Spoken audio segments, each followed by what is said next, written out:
Okay, so you need to work with some documents here. This is your Google Drive. You know how to get in here. Go to New, go to Google Docs. Over here I'm going to put in my title. Then I tap up here and it puts in the title for me. Tap, tap. I can type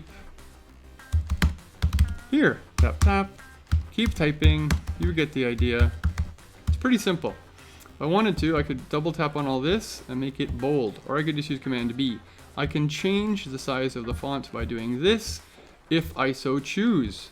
That's about all you really need to know. Now over here is share. And with this, you can share it with somebody. Mr. Thompson.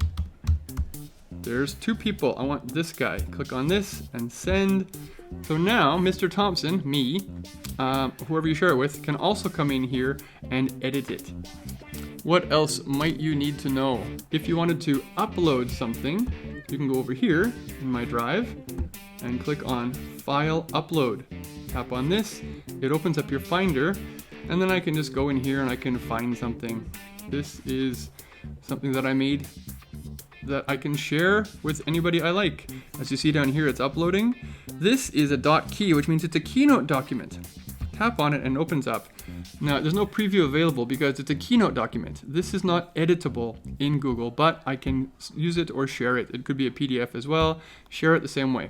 These three dots over here, share, and then just like the other one, I can start typing in somebody's name, select them, and I can share it with them. Okay, that's how it works. Good luck, everybody.